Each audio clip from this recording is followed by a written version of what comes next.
Hi, Dr. Eric Westman here with another episode of Dr. Westman Reacts. And today I'll be reacting to 9 nutrition studies every ketogenic dieter needs to read. I'm curious. Be sure to get my free guide below, 10 tips to start keto right. The link is in the description. So I was sent this video to look at from Plant-Based News. It's a website, and the title is 9 Nutrition Studies Every Ketogenic Dieter Needs to Read. Well, as a ketogenic dieter, I'm very interested. Let's go. Hey everybody, welcome to Plant-Based News. So in this video, we go through 9 striking, really compelling nutrition studies that will make you think twice about adopting a meat-based, low-carb, ketogenic diet. Let me know your thoughts down below, but first up, let's start with study number 1. Here at the Physicians Committee, Dr. Barnard led a team of researchers, dietitians, physicians, who walked about 99 people through a diet intervention. What this actually showed was that when he compared patients who consumed a low-fat vegan diet to a non-vegan diet that was recommended by the American Diabetic Association, his outcomes were much, much better. What happened? Lower blood sugar at the end of the study on the plant-based diet, lower cholesterol, lower body weight. They were reversing their type 2 diabetes with frequency. Their A1Cs dropped over a point on average, which is about what you'll see with your standard diabetes medications. That's a strong change. They also lost weight, their cholesterol dropped farther, their blood pressure dropped. They just did remarkably well, and they found the diet really easy to follow. Why? Because there was no carb counting, there was no calorie counting, there was no portion control. They just had to eat plants, and they could eat as many as they wanted. This is vastly important to note because there are a lot of other meal plans out there that claim to do the same thing, the best of them being the ketogenic diet. This is a dietary program in which... No, hang on. Actually, I remember that study by Dr. Barnard. Remember, he's the doctor who is part of a lobbying sort of non-governmental organization in Washington, D.C. The paper had about 100 people in it, which, is okay as a proof of concept kind of study. And remember, it compared a vegan diet to the traditional diet, the American Diabetes Association, which is actually something that nobody really recommends anymore. So a lot of what we're going to see is comparisons to approaches that nobody really endorses, and the improvements that they saw were great. Yeah, I think there are a lot of ways that can work. And now I'm curious why this doctor is starting to say something about a keto diet. There's no information given yet, no data about ketogenic. In fact, this makes me think I need to put together the 9 nutrition studies that support the keto diet. So anyway, he's coming in to attack keto and all we've heard about is the study that compares the vegan to the traditional American or American diabetic. It didn't compare vegan to keto, which would be, or bring in other keto studies to show how bad it is. But let's see how he proceeds. Which you are incorporating low starch but high protein, high fat into your meal plan. One of the key complications of patients who have got type 2 diabetes is cardiovascular disease. And so unfortunately, when you incorporate a low starch, high fat diet into the meal plan of these patients, their cardiovascular disease progresses. No. Well, that's just not true. Either this is out of date or he just doesn't know. The paper that he puts up there really has no relevance to a keto diet, which is 5% carbohydrate, 10% carbohydrate maximum, or under 20 total carbs per day. But that's unfortunate. There's no data to support what he's talking about at the moment. But Dr. Barnard's study was able to demonstrate that the introduction of a whole foods plant-based diet showed the opposite. Still no data. Patients come to me all the time, Doc, I want to do that low carb thing. I mean, I see athletes doing it. I see Hollywood people doing it. I mean, Halle Berry. can I jump into that low carb, high fat diet? I'd like to drop some weight. Me I too. think I'm going to, feel better, maybe live longer. And it's just like everybody in Silicon Valley and Hollywood. And what I bring up with them is a key study that you need to be aware of. Lead author Noto, published in 2016. Hang on. What's wrong with Silicon Valley and Hollywood? In fact, they probably would do something that's not outlandish and outrageous. Oh, you're expecting to think that that's outlandish. Well, if I were a Hollywood star worth, I don't know, millions and billions or hundreds of millions of dollars, I don't know what Hollywood stars are, I think I would want to look through very carefully before doing a keto diet, and I know a lot of them are. And anyway, that's just kind of a weird, non-data driven critique. You need to be aware of. Lead author Noto, published in 2016, called Low Carbohydrate Diets and All-Cause Mortality, a systematic review. So what these authors did is they gathered every quality study they could find. There were in total 17.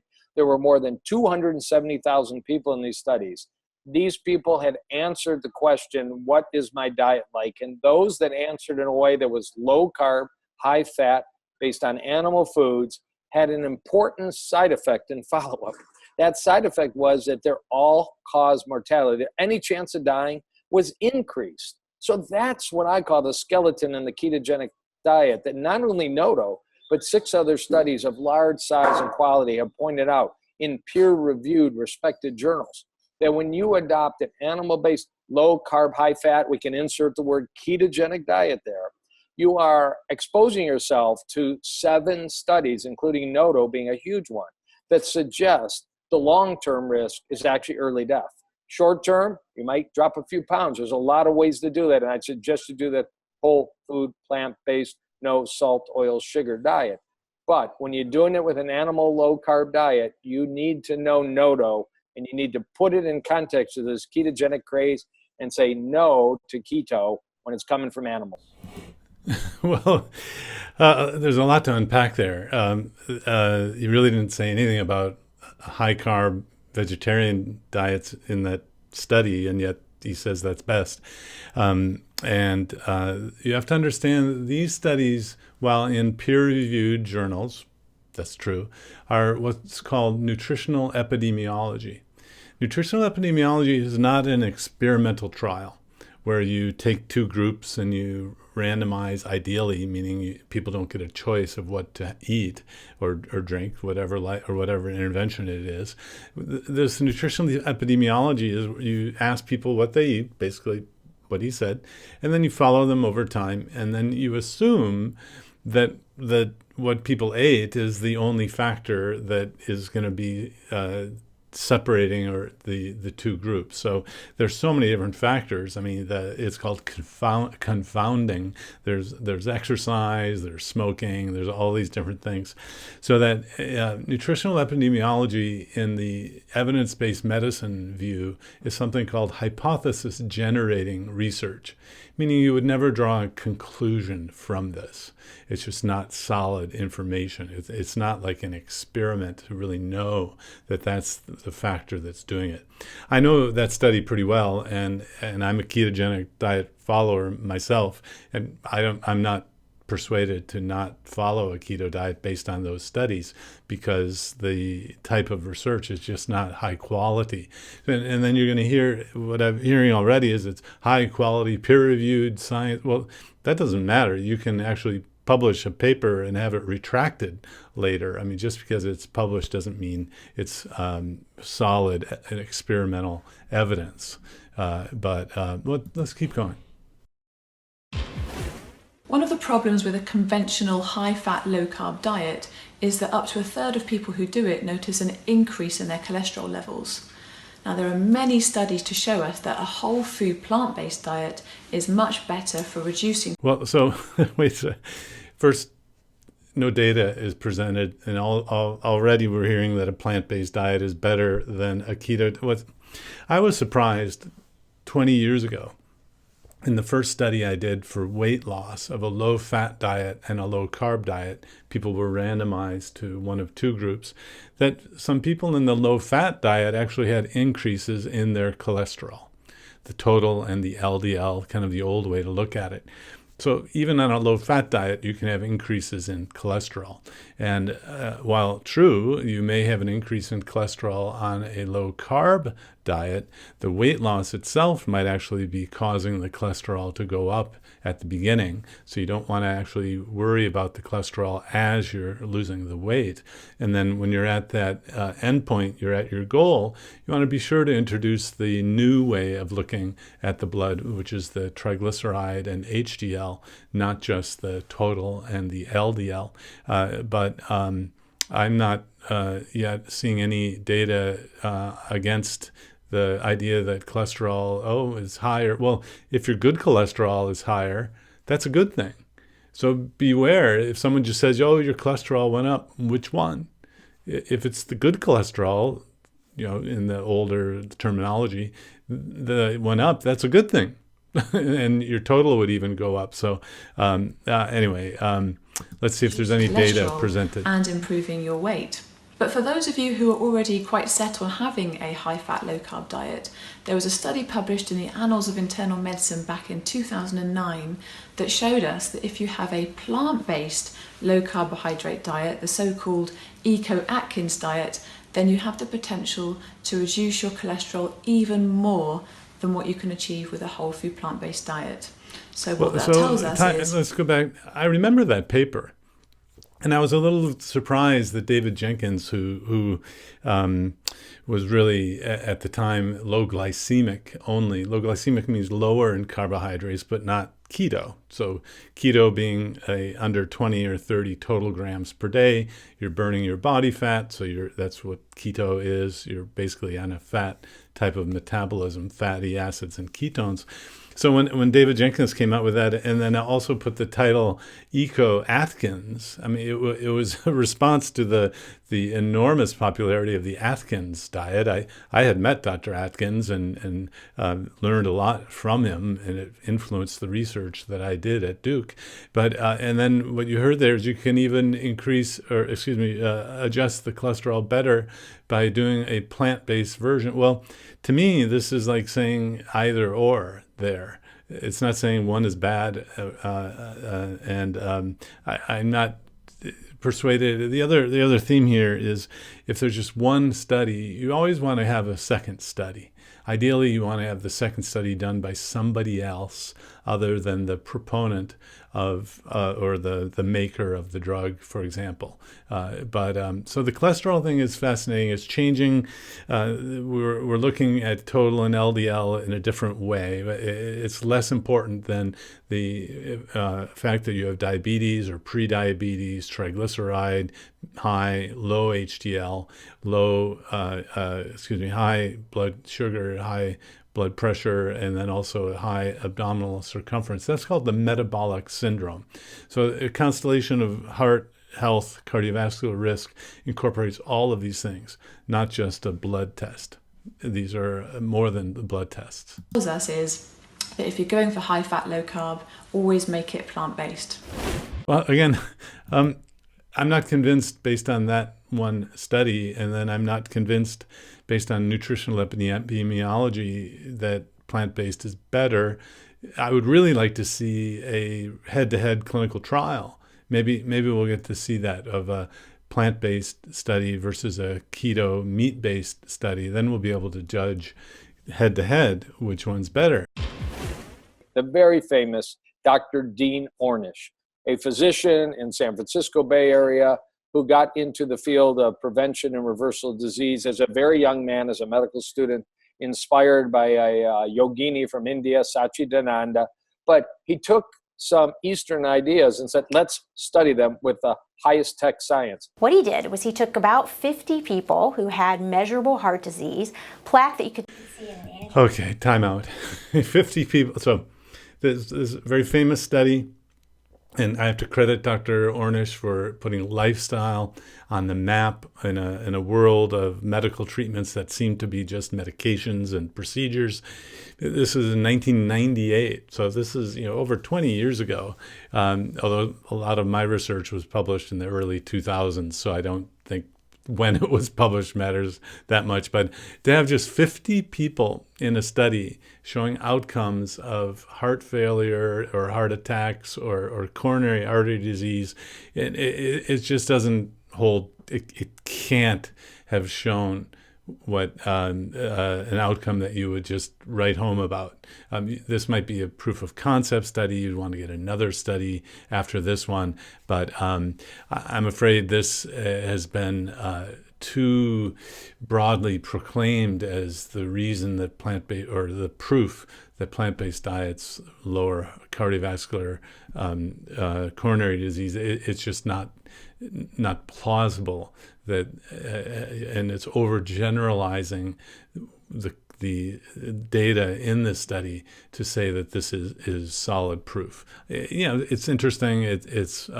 I guess hypothesis generating, kind of nutritional epidemiology, even though it is a randomized trial, and just with 50 people, it's not enough people. Angiogram, and put them on either a control diet, that was standard advice, like eat more fish as opposed to red meat, and the other half of the group he put on a low-fat plant-based diet, where they were asked to keep their calories from fat at about 15%, that's pretty low, and they were to eat fruits, vegetables, beans, grains, and a minimal amount of low-fat dairy products. They were also asked to reduce their stress, exercise a little bit, and avoid tobacco. After about a year, what he found was amazing. The plaque in the control group actually worsened. It got thicker in most cases, whereas the people on the intervention trial, the low-fat plant-based diet, their plaque started to disappear. Now, the language is more like cheerleading or promotion than a science review, but that's okay.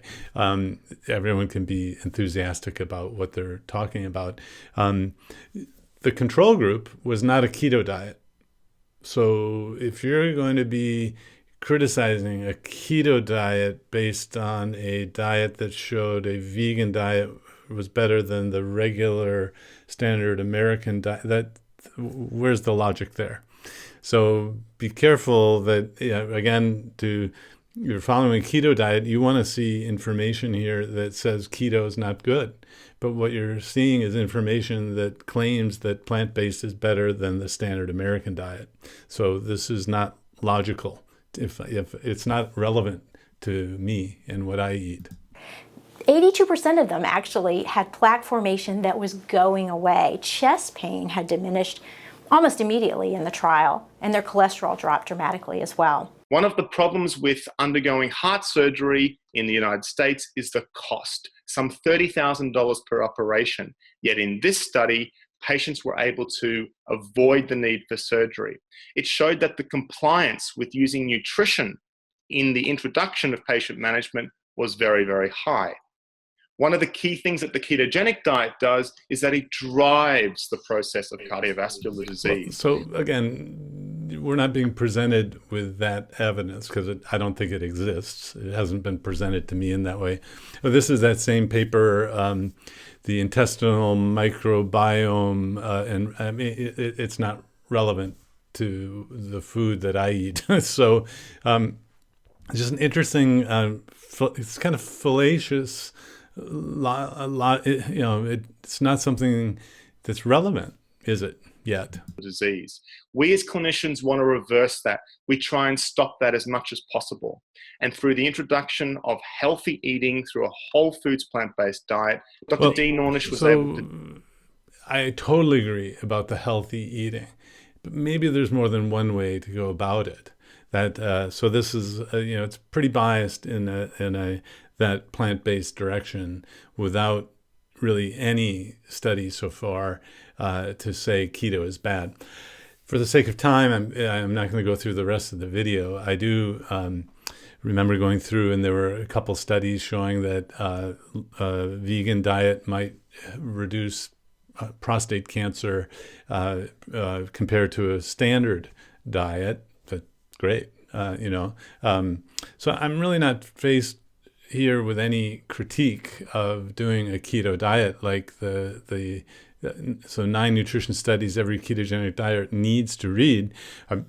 What I take away is that a plant-based diet can be useful and healthy. Why is that detrimental to what I do. I don't get that logic. And I hope you don't get dissuaded or fear eating healthy foods. Protein comes first. You're running a fat metabolism. This is a healthy way to live.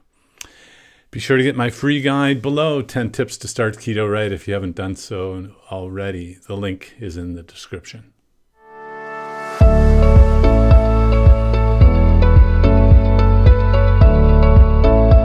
If you enjoyed this video, be sure to like, subscribe, and hit the notification bell. And check out adaptyourlifeacademy.com.